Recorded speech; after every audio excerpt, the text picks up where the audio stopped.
Welcome to the 6th Fracture Prevention Central webinar in a series of 6.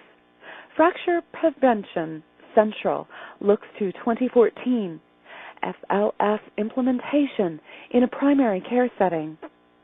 Fracture Prevention Central, brought to you by the National Bone Health Alliance, is made possible through support from Amgen, Inc. and Eli Lilly and Company, Inc.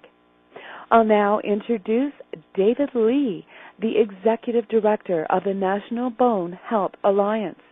David, welcome. The audience is now yours. Thanks so much, and I really appreciate everyone taking some time here during the holiday season to join us for the last in a series of 6 webinars, all related to the Fracture Liaison Service model of care and our Fracture Prevention Central resource. So just want to level set and talk a little bit more about some of the successes of the year, which was made possible by everyone here on the line, and more than 1,700 that have signed up to access the fracture prevention tool since we launched in mid-March. So an FLS, also known as a Fracture Liaison Service, is a coordinated preventive care model which operates under the supervision of bone health specialists and collaborates with the patient's primary care physician. Really coordinates post-fracture care through a coordinator, a nurse, PA, MP, other healthcare professional who ensures patients who fracture receive appropriate diagnosis, treatment, and support. Patients with recent fractures are tracked via population registry. We have process and timelines established for patient assessment and follow-up. This is a model of care that's been running for over 15 years here in the U.S. as well as internationally, and really one of the central goals of the NBHA is to, as broadly as we can, foster this model of care. So just a little bit about FLS outcomes. So as you can see, Kaiser Permanente has reduced the hip fracture rate by over 40% since they started their FLS in 1998, and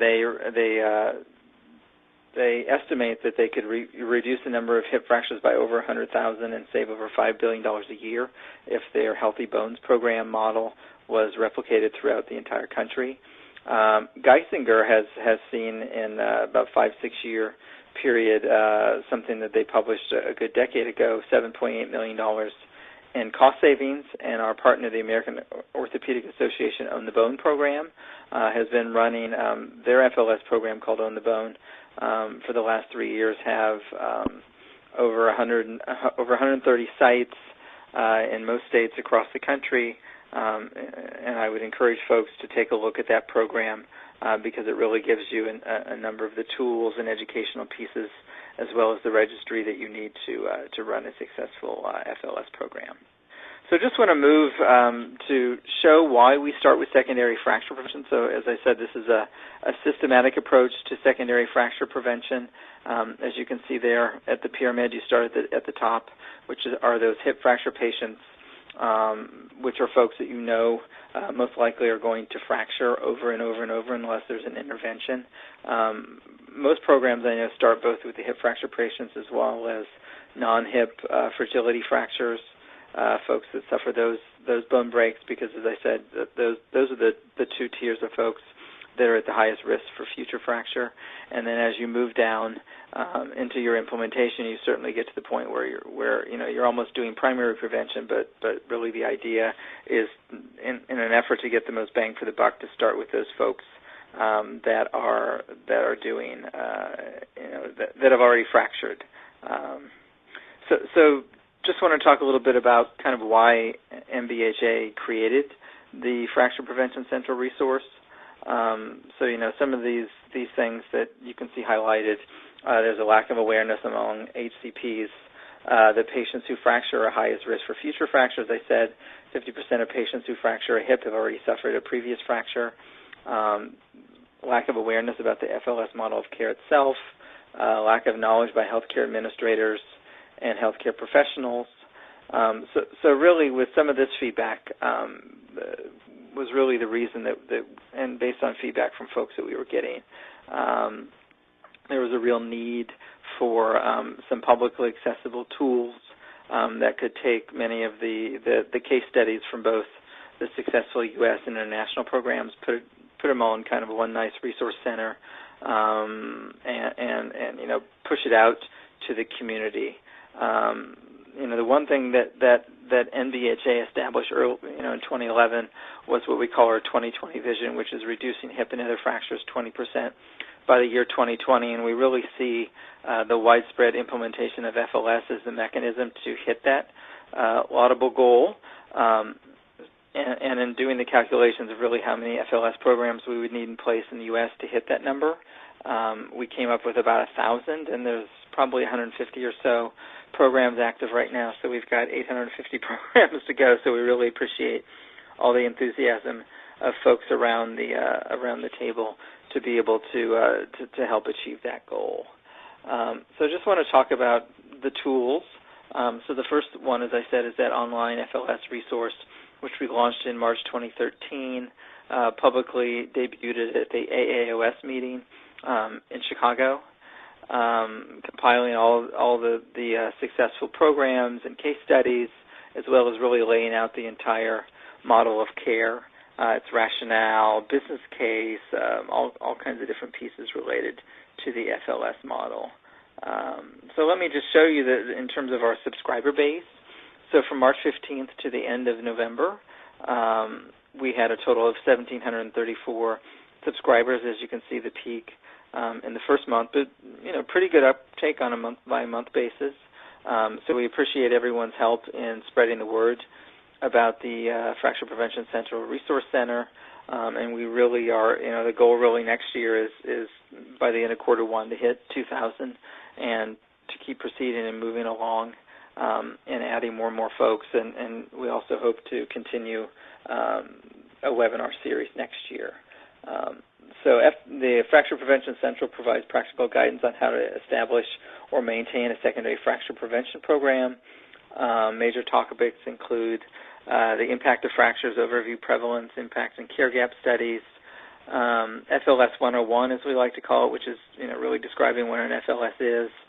Current programs that are active, the role of various health system stakeholders, providing a number of tools, where to start, reimbursement, quality guidance, lots of different tools that are going to allow folks to get started, as well as resources and case studies from AOA on the Bone, ASBMR, the National Osteoporosis Foundation, International Osteoporosis Foundation, as well as the active and mature FLS programs out there. And then one thing that we would like to start to really flesh out next year is this Find the Site link. So, we'll figure out the best mechanism to get communication from the folks that are participating in these webinars and signed in through Fracture Prevention Central for them to list themselves as they have an active FLS program as a site. So this is just kind of the site map of Fracture Prevention Central, as you can see, laid out in the kind of major areas there. The one thing I'd point to as well, if there are folks that are interested in providing their own case study around their program, we'd love to get that information, put it up on the site, as well as resources for upcoming meetings, sharing your resources that you may have included. We'd love to be able to be able to get some resources that folks have developed that have worked for their FLS and be able to share it through the Fracture Prevention Central resource. So really a lot of things we'd like to implement next year to continue to refresh, really create a more robust Fracture Prevention Central. To finish this up, I'm going to turn it over now to Debbie Zeldo, who joined us recently as Senior Director of Clinical Programs, who is overseeing our Fracture Liaison Service portfolio, including FLS demonstration study that we announced last week, as well as Fracture Prevention Central. As I said, she joined us last month and brings more than 20 years of experience in nonprofit management, forging partnerships and collaborations, policy and program development and marketing. Prior to joining MBHA, she was Chief Operating Officer for the Alliance for Aging Research and has worked for the American Institute of Cancer Research, National Association of County and City Health Officials. Has an MBA from Johns Hopkins and a BA in Communications from the American University. Debbie? Thank you, David. So I just quickly wanted to recap that NBHA, through Fracture Prevention Central, has hosted over 6 webcasts this year. And as you can see, we've covered a wide array of topics, from the model of post-fracture care to FLS implementation in different settings. All the webcasts are available on demand on the Fracture Prevention Central site. And we've had over 600 live participants for the seminars and over 1,500 viewers who have used it on demand. And we hope you will all continue to use webinars as a resource. As David briefly mentioned, last Thursday, NBHA, NLF, and CE City announced the launch of the FLS demonstration study that will scale the FLS model of care in an open system and measure its impact on patient care. The demonstration sites will use MedConsort, which is a cloud-based platform, to implement the FLS model, as well as access care coordination tools.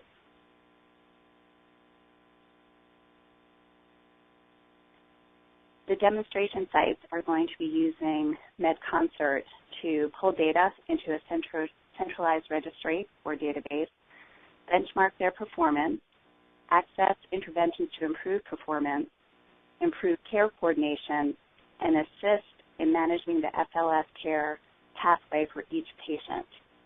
And as you see, there are 3 sites have been selected and will be announced in early 2014.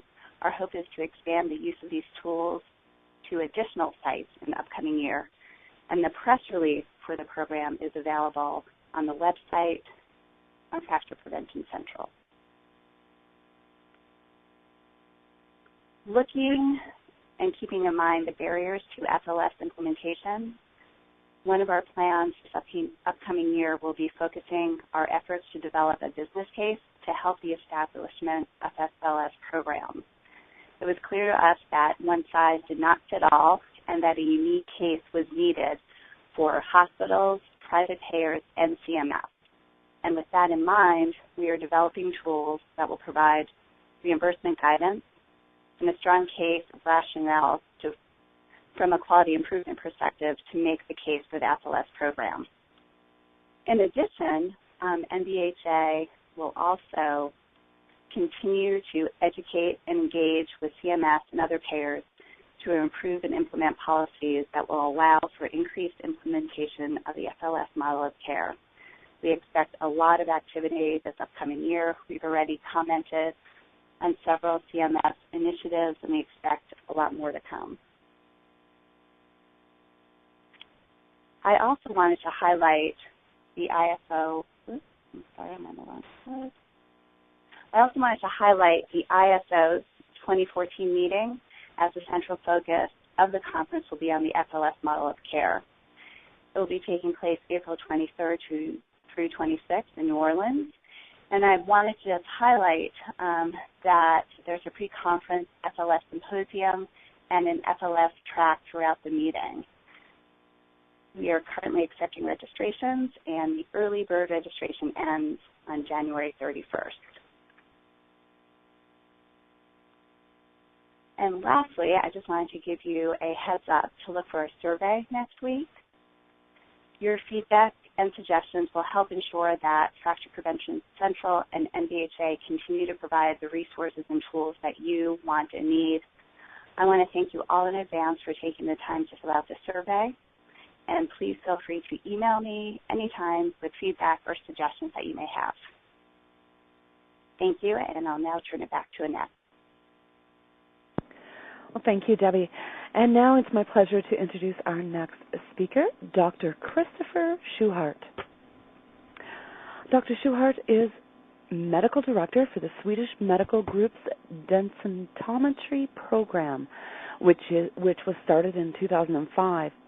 Dr. Schuhart served as Program Co-Chair for the ISCD-IOF annual meeting in 2009. He is the present co-chair of ISCD's Facility Accreditation Committee and worked to develop and deploy the Introduction to Bone Densitometry course at ISCD in 2005-2006. In 2013, ISCD named Dr. Schuchart Clinician of the Year. He has served on the teaching faculty of ISCD and is a member of the executive board of the Washington Osteoporosis Coalition. He teaches bone health and osteoporosis to family medicine residents and geriatric fellows through Swedish's training programs. He has been part of the speaking faculty at ISCD and IOF ISCD joint annual meetings since 2008. In 2010, Dr. Schuchart founded Swedish Bone Health and Osteoporosis Clinic, where he is the director. The center is a hub for osteoporosis patient care and clinical research activities. He is involved in the continuing development of post-fracture care and quality at Swedish and works with colleagues at the NBHA on FLS development. Dr. Schuchart received his medical degree from Dartmouth Medical School in 1987 and was awarded a master's degree in health administration from the University of Washington in Seattle. Dr. Schuchart, welcome. The audience is now yours.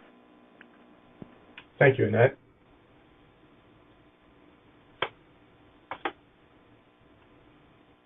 Just want to find my slides here. There we go. Thank you.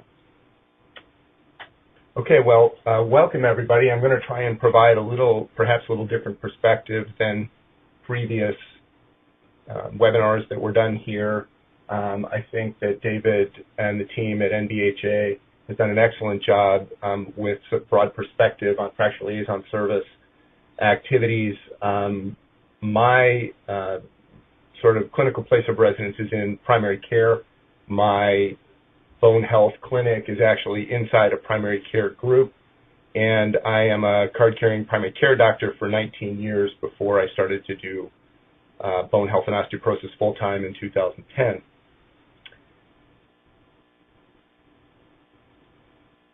So what I'm going to be talking about is our efforts at Swedish Medical Group, and I'll tell you a little bit more about the group in a bit, to develop and continue to develop activities like fracture liaison service. I will tell you that after about 4 years of work, we're just starting to get some traction now, and I think that's probably more the norm than it is the exception in primary care clinical communities and systems where primary care doctors and care providers are trying to create fracture liaison services. Really, what I'm going to be talking to you about is a story more than clinical data.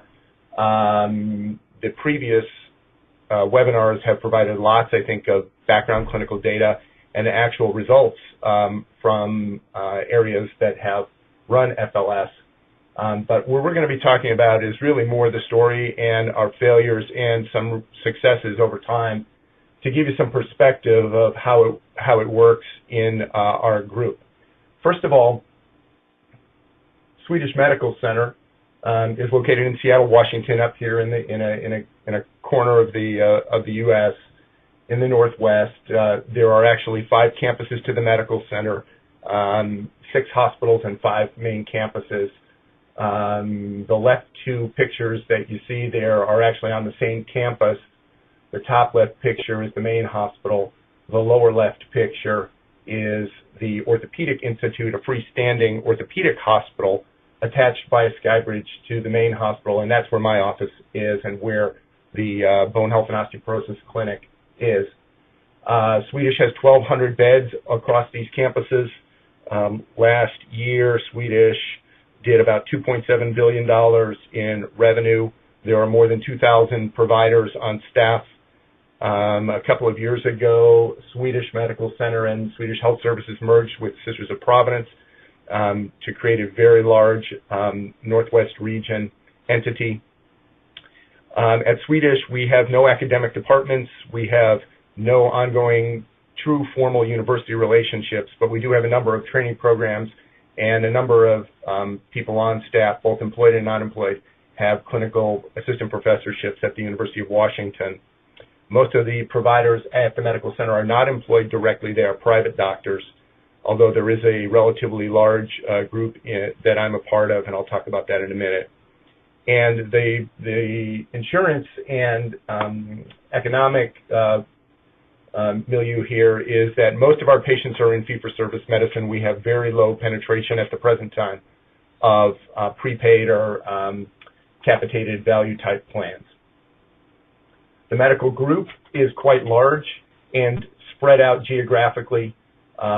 Their providers are primary care and specialists with 130 primary care doctors, give or take, and probably somewhere around 700 specialists in almost every facet of specialty and subspecialty medicine that you could think of.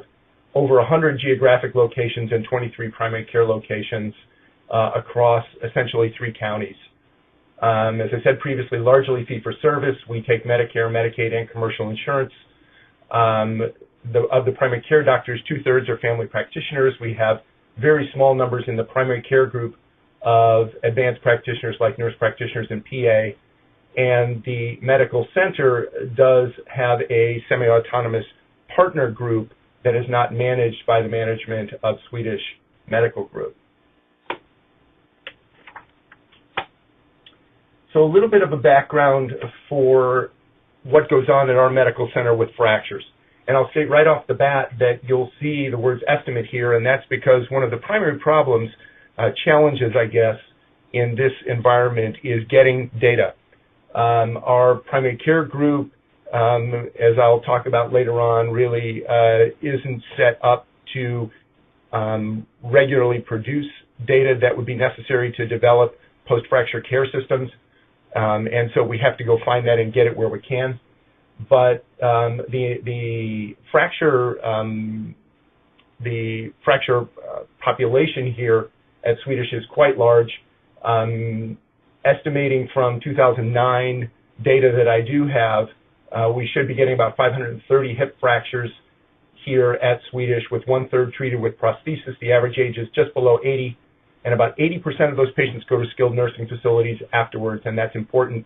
That care handoff is important for us, and you'll see later when it comes to potentials for care management for those patients. We estimate about 2,000 other fractures that run through the medical center, either in the emergency room, the emergency rooms that we have on our campuses, or through the hospital, excluding the sites that you see there. We now have 65 orthopedists on staff across the campuses. On the main campus where I work in the Orthopedic Institute, there is a very large orthopedic group with almost 25 orthopedists. And 80% of the ER visits that need referral out go to that group of orthopedists, because they have the groups that are mature in our system tend to take less ER call, and the groups that have newer doctors in the door tend to take more ER call. So those patients with fractures, hip and or other, end up at 80% of the time in the large orthopedic group. So how does our clinic fit in? How does bone health and osteoporosis fit in? We've been around since 2010, as Annette stated in my introduction.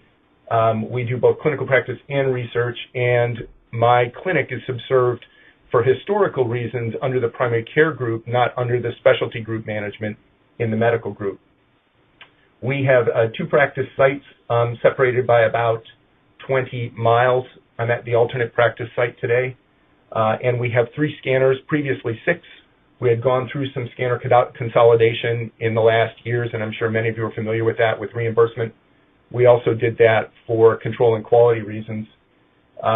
We have a relatively small but very tight bone health and osteoporosis community here in Seattle, and hopefully those factors, along with what we do here at the clinic, help us drive some of the bone health agenda here in Seattle at Swedish.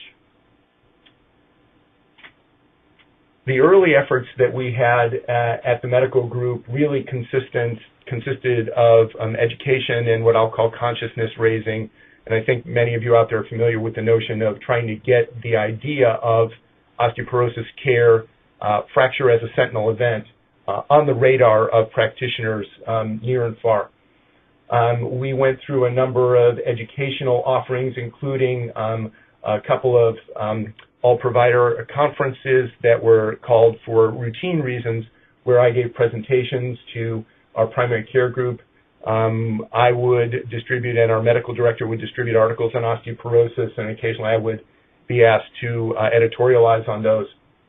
And since previously we had a number of scanners in our primary clinics for DEXA, there was already an emphasis in managing those scanners on osteoporosis in the clinics, and I think that gives us a clinical head start when it comes to the understanding of osteoporosis and the need to treat patients, although I can't really prove that because we really were not able to collect any data on that. One of the things we did back in 2009 is brought Rick Dell from Southern Cal Kaiser up to discuss the notion of fracture liaison and the work at the Healthy Bones Project. He gave two presentations, one to the Washington Osteoporosis Coalition and one to the monthly meeting of orthopedic practitioners at Swedish. We were not able to provide data at that time on our particular fracture rates, fracture treatment, DEXA rates, et cetera, to any of the docs in either group, but I felt, and I think people who attended felt, that it was relatively beneficial and may have kick-started at least some understanding. I spent some time working within the primary care group soon after that, trying to figure out whether or not we could get traction on the notion of a fracture liaison service. And a number of factors led me to conclude at that time that that really it was not terribly high on the radar of our primary care group. And I think that's for many reasons, and most people who work in primary care could probably think about what those are. Most of the time, other clinical improvement projects take precedence in primary care: diabetes, congestive heart failure, depression, asthma, immunization rates, et cetera. And I know that in our primary care group still almost all of the focus is on these activities. They do relate back to some of the notions of what the hospital considers to be important for readmission rates, quality, et cetera. And that really is outlined in the second bullet point. But still back in the first bullet point, we were doing some monitoring of primary care DEXA screening. Once again, we did not get regular reports on that. There are primary care groups in our area that actually use data on primary screening, on case finding, for quality and, in some cases, compensation system adjustments for quality, but we do not and have not been able to bring that to bear at the present time.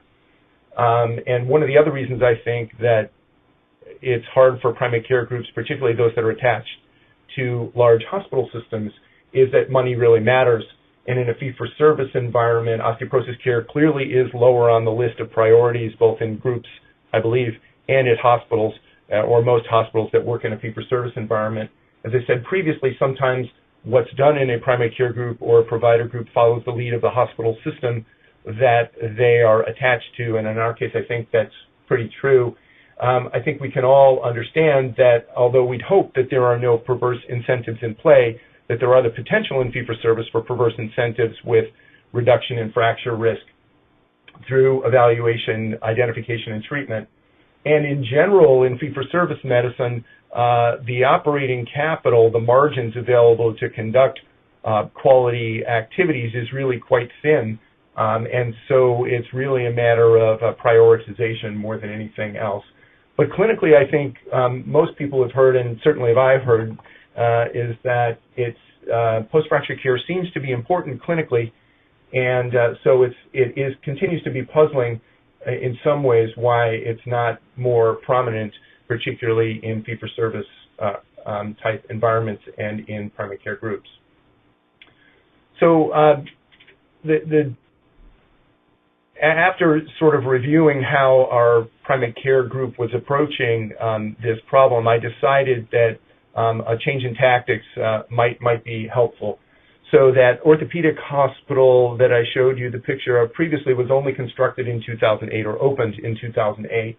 Really, as this is one of the few freestanding orthopedic hospitals in the United States, it was wildly successful by any measure right from the start. And because it was essentially developed in concert with orthopedists and orthopedic care practices, there's an opportunity there since it's not a care culture that had existed previously. Of course, lots of money flows through orthopedics in most medical centers, and there were clear opinion leaders in the orthopedic department working at the Orthopedic Institute, and I felt like there might be some opportunities there. Once again, I went back to the group, the orthopedic group, with the information from Rick Dell's presentation, and the first thing that we got them to agree on was what I consider the holy trinity of post-fracture care, particularly when dealing with orthopedic surgeons, and there's really three things that indeed osteoporosis and post-fracture care is a true clinical problem, that it needs to be taken care of, and that mostly, at least in our group of orthopedists, they did not want to take care of it. Getting them to agree on those three things was critical, and it at least helped me provide a platform to be able to move forward and say, okay, if it's important and you think it needs to be taken care of, but you don't want to take care of it, then let us find a way to make it easy to do the right thing and take care of it with you or potentially for you. I then went to work with the management at the Orthopedic Institute, the director, and some of the people in finance there, to try and develop a compelling economic scenario in fee-for-service medicine for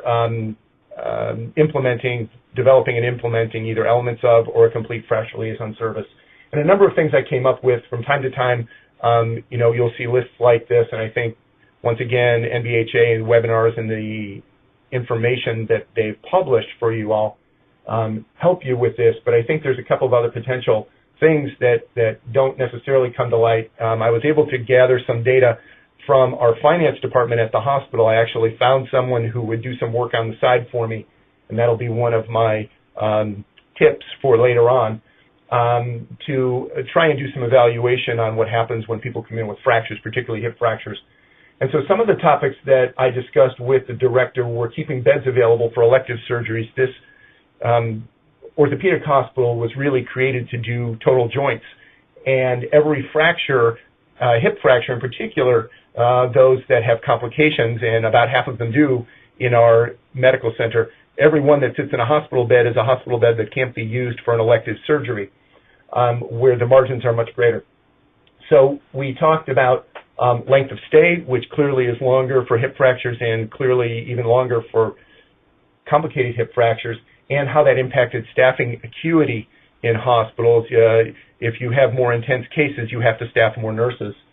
And then, of course, the hospital costs for hip fracture care. And what we discovered, what I discovered through working with the finance department at the hospital, was that patients who come in with complicating factors, MCC being major complicating condition, patients who come in with MCC were losing money for the hospital when looked at in total over the course of a long period of time. And, of course, those without a total joint barely break even at our hospital, and those, the one-third that do get a total joint, there's more margin on those cases. So those were some things that I brought to the director of the Orthopedic Institute. But unfortunately, I did not get great traction in that regard, and I'll talk a little bit later about how much is enough to get traction when you're talking with hospital administrators, for instance, and I can only tell you from our experience what that is, but it's some topic for discussion, I think, particularly among those who are inclined to work with hospital administrators. But in working with the director there, I was able to discover that there might be another opportunity for us to get some work done when it came to fracture liaison and taking care of the post-fracture patients. And that was the fact that we had an open door that we might be able to stick our foot in. There was a team at the Orthopedic Institute just beginning to develop a hip fracture care pathway, and I was asked to become an occasional member there. That activity went on for quite some time. I was there a number of different times. It was about half populated by clinicians and half populated by administration, nursing staff, pharmacy, and there were representatives from other clinical areas like our post-hospitalization care team, that's our transitional care for nursing homes, and our hospitalist team.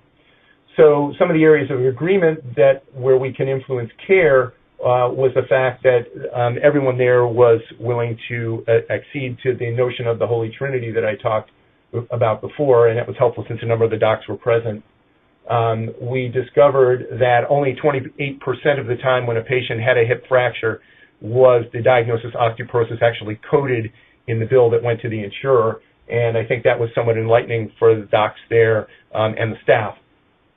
And we wanted to try to influence care by making it easy to do the right thing, and what we focused on was the aspects of care that were non-orthopedic, where we could potentially start to introduce the notion of taking care of these patients, including some pre-planned order sets, vitamin D, calcium. We even contemplated using post-discharge treatment with alendronate.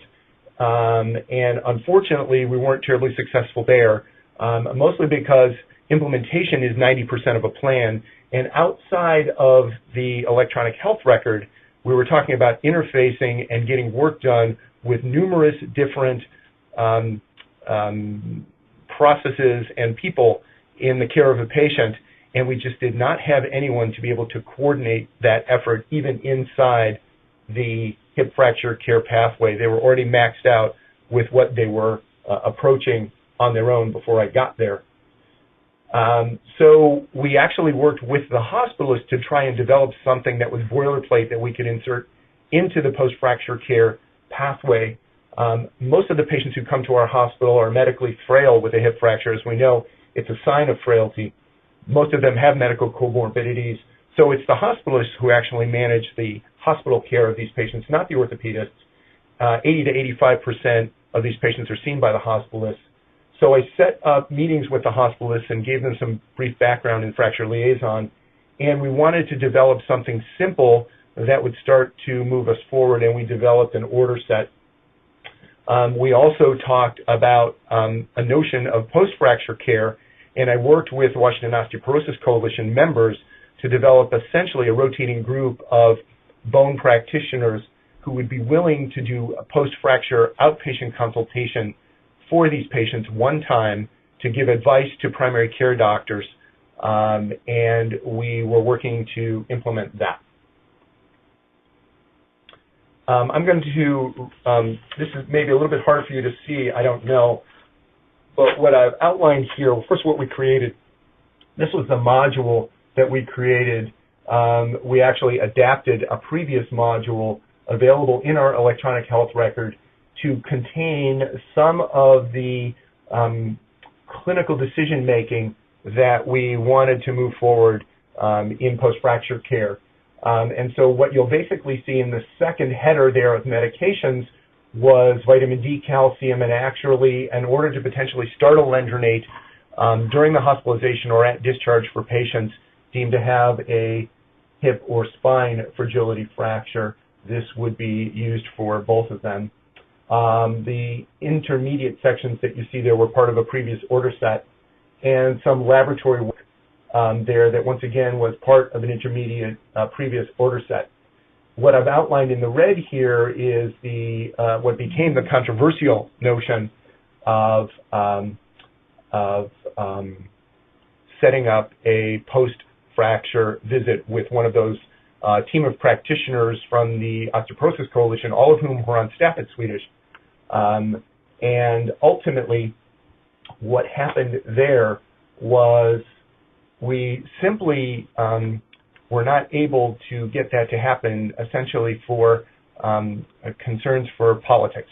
There was concern that if patients were referred to even a rotating group of practitioners in the community, that other practitioners, essentially primary care doctors, and other practitioners might feel as if their relationship with the patient was being usurped. And that was actually, we weren't able to implement that. Ultimately, the care pathway took almost 3 years to implement and only has recently been implemented. There are, or orders have been modified a number of times and are now embedded into the set. The major areas of focus for the post-fracture care pathway are in the areas of pain management, post-op infection, and post-operative delirium. There's a small section now in the order set where the patient is ordered for calcium and D on discharge. A standard educational pamphlet is given, but at this point we have no other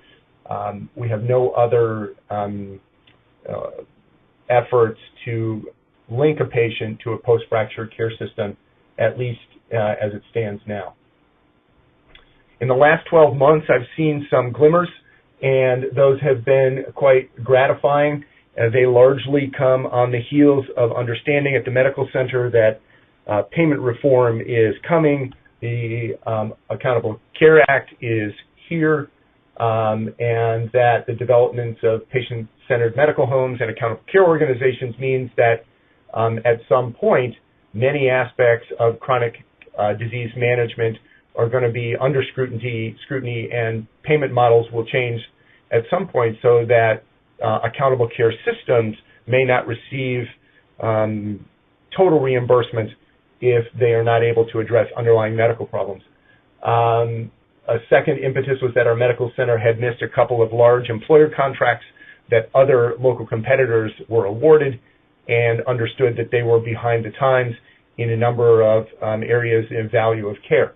They have recently developed a total knee and total hip bundle of care, and for those of you who are not aware what that means, that's packaging care with a single price to include at times aspects of the full hospitalization, sometimes pre-hospitalization care and sometimes post-hospitalization care.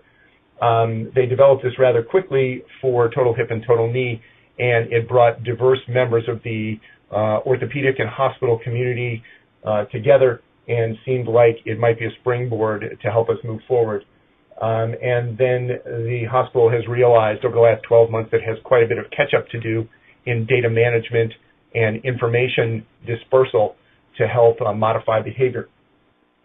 In fact, the care management ended up being so important that our medical group has now become the sole seat for care management throughout the system, including post-hospital care management of all kinds, with the goals, of course, of managing that care more effectively and avoiding readmissions and more costly hospital services.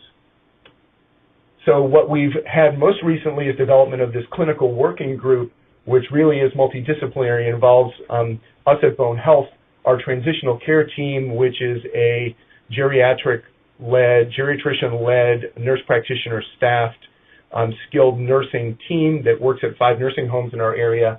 The director of the Geriatrics Fellowship and Geriatric Fellows, a representative, the managing partner from the large orthopedic group in our building, and one of the care management directors at our medical group to try to work on pieces of the puzzle for fracture liaison service. And basically, the mode that we're operating in right now is essentially what can we do with what we have when we're in this transition between fee-for-service reimbursement and value-based reimbursement. And then what can we plan for, what can we budget for, what can we show return on investment for, so that we can go to our group's director or potentially one of the vice presidents at the hospital looking for the support that we need for developing and implementing a fracture liaison service. So I have a number of more detailed elements of fracture liaison compared to, I think, what David had presented earlier. And this is just my way of looking at it. I think resourcing is also key for fracture liaison. You've got to be able to find resources. We've got to find sponsors and champions. Of course, case finding those fracture patients and getting them into a data warehouse with functionalities is critical. A care coordinator, I think fracture liaison services per se don't go without care coordinators, and you can see that there are a number of other elements. One of them is what I consider a teachable moment, and I think the papers that have been published out of Kaiser refer to this as well. But the idea here is that you don't have to necessarily take off the big bite of a fracture liaison service all at once if you're a primary care group. You can think about elements that might fit with what you already have implement those, get some successes, take those successes back to people and say, hey, look, here's what we've done. Now can we start to try to move forward in some of these other areas? And I'm going to go into that in just a little bit. So we picked essentially care access and advice by trying to create a consultation service. Essentially, we've got a group of practitioners who may be able to see patients briefly in the hospital to get them connected to care, offer them information, answer questions, and stress the need for the diagnosis, understanding of the diagnosis of osteoporosis, and for future evaluation. And we've also been able to plead with our new care management service to get us some baseline data on fractures in the medical group, and that's really a step forward because we really can't manage what we can't measure. So our takeaways over now 4 years here. This is the seal of the university where I went to medical school, and I commonly feel like all of us in Fracture Liaison are out in the wilderness saying, please listen to us, this works. And it does make me think from time to time that the motto Vox Clementis Indicerto really applies to what we do, and we just have to continue to be persistent. We have to keep our voices loud and strong. We are doing a good thing. We're doing the right thing, and we just have to be able to understand in our particular circumstances how we continue to move forward, even if it's in small pieces, not necessarily big bites all at once. So some of the tips: finding and using data, get to know people who work in finance in your group, in your practice, in your hospital system. If you're affiliated, don't be afraid to ask them for favors. Tell them you're working on a clinical project that you believe strongly in. You'll be surprised at how many times people can get you some data that may be beneficial. If you can't get data, then make the most of what you have. Go out there to resources that are available on NBHA, that might be available at the NOF or IOF, and put together something with some more general information. You can always do what's called sensitivity analysis when you're putting together a presentation. Think about what it would be like if your fracture rates were 20% higher or 20% lower, and how that would impact your assumptions. You can look at other variables and use parentheses around them to create a sensitivity analysis. And when you're talking with administrators and people who run operations, they're much more wanting to know what the parameters are. If you come with just one number, they might say to you, well, what happens if you're off by 20% with this or that? It's helpful to be armed and ready for that. And then if you can't find any other data out there, some state Department of Health websites are available. There's one in Washington State called CHARS at the State Department of Health. There's actually the California Department of Health Epicenter. I didn't put it up here, but I found data on the Missouri Department of Health website regarding fractures, so there may be data out there for you to use, because once again, if you can't measure it, you can't manage it. One of my themes is start smaller with a grand vision. As I said, there's already numerous aspects to Fracture Liaison. You can pick one and try to pilot it. Don't forget to measure and feedback. So have a plan for what you're going to do with the data to improve that particular aspect of care.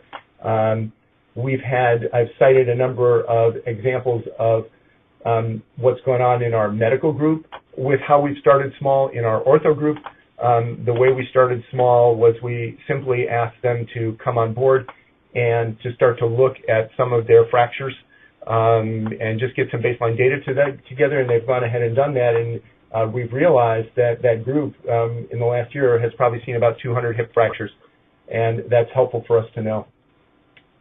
I wouldn't expect any support to start money-wise. It's critical over time that you find first a champion and stick with that clinical champion, and a sponsor later on. That's someone in your group's administration or your hospital's administration who can back you up and maybe even find resources for you, who's going to go to bat for you financially and operationally if necessary. Once again, look for existing processes and people that you can co-opt if necessary. That FLS care manager can be a huge chunk, and we've had trouble getting people to bite on that, and there are many sort of potential creative solutions out there for that. I think Rick Dell has offered some in his particular situation. And understand that even though you might develop a financial projection at the level of a hospital or a group, that it may not necessarily have the impact that you thought it would, because when I did it for our director of operations at the Orthopedic Institute, the orthopedic hospital, it really didn't seem to budge the opinion very much. I'm going to skip through this slide, but I believe strongly that you need to know the culture of the organization that you're working in. If you don't, you're going to be in trouble. Organizations have cultures. They have ways of operating when the CEO is not in the room, and that's what essentially functionally defines culture. You really have to try and understand that. If you're working with doctors and you happen to not be a doctor on the line, I'll encourage you to take a look at this book by Jerome Groopman called How Doctors Think. It may make your eyes roll to think about reading it, but it will really help you work with providers and be able to potentially convince them of the value of these kinds of things. And ultimately, we're looking to change behavior. Appeal to the base that you have. Clinicians, I would use cases of either fractures or missed opportunities. You can also do chart audits, which I did at one time for our DEXA system, which was quite convincing for our medical director to alter the way that we were doing business with our bone densitometry. And for non-clinicians, there are a number of potential ways to look at the base in your communities. You can look for a patient to give a testimonial. You can think about talking to a professional or community group. And those of you who are so inclined, you can develop a financial pro forma for the activity and bring it to your favorite administrator. And build on what you already have. I already spoke about baseline data collection. And in our group, we had done quite a bit of osteoporosis education, so I think clinically we're ahead of the game. But we've already done that for other purposes, and I think it helps. I gave an example of how we took what we had in resources at the hospital to develop our most recent clinical working group. Understand that your EHR, your electronic health record in this particular endeavor may not help you as much as you think. There's been discussion on previous webinars about billable services in fee-for-service, and I think that's out there and something that can potentially get you started on aspects of this now. And there are plenty of resources available here. Fracture Central, NDHA, of course, Own the Bone, NOF, IOF. And those of you who have worked in chronic care management before, osteoporosis care seems like a natural extension of the chronic care disease model. And someday I'm going to go to ICIC and ask them to contemplate that. And you have to understand at the level of your group practice or hospital how much it may have to hurt.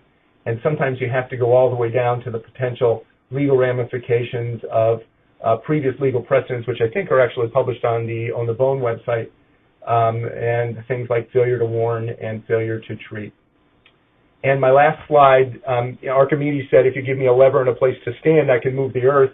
I think we all know that this is clinically a no-brainer, that there are market forces that are impossible to resist, including quality measures, ICD-10, HEDIS, and hospital and payer consolidation. It's pretty clear that the popularity of FLS is gaining rapidly, but as David had already pointed out, we have quite a ways to go. I think we need to move out of the mainstream, and that's part of the reason why, as a primary care doctor, I'm speaking with you today.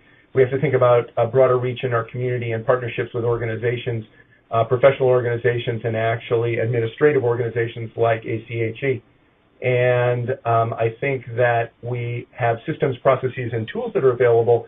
They're relatively cheap compared to something like diabetes care management, and they work, and we need to continue to stress that. And I believe that is the last slide, so I'll be happy to take questions now. Thank you, Dr. Schuchart. To ask a question via the web presentation, please select the chat pod located in the lower left corner of your screen, then type and send your question. If you wish to ask your question live via the phone, please press *1 on your telephone keypad. I will announce each caller prior to bringing you into the conference. Please remember, if you have your phone on mute, take it off mute when you are selected to ask your question. Once again, to ask a question via the web presentation, select the chat pod located in the lower left corner of your screen, then type and send your question. To ask a live question, simply press *1. on your telephone keypad. Great, and we actually have one in via the web chat, so maybe I can start with that, and I'll direct this to Dr. Schuchart, and I'll take a crack at it first. So this comes from Carolyn Crandall from UCLA. How can we convince our hospital that FLS is necessary when the hospital demands that we prove that we will save them money before the program can be instituted? Many hospitals do not have closed systems where it's easier to prove financial savings. I guess let me just start with saying that is honestly one of the things that we're working hardest on right now, which is taking some of the reimbursement and business case tools that are up on Fracture Prevention Central and really creating more, I guess, what you might call granular business cases for actually 3 different audiences. So sites to use with their hospital administrators, and then as we go out to talk to more private payers, and certainly as we talk to CMS about this, MBHA does have a FLS reimbursement task force that is working really on a white paper to really get down to the crux of, what's the gap in reimbursement for the coordinator position specifically, and because we have great evidence in the literature and through all the programs that have run essentially that for every 100 patients in an FLS, you avoid 1 hip fracture and 2 to 3 other fractures. To me, the business case is very clear for the payers in terms of cost savings of that hip fracture. That's $30,000 to $80,000.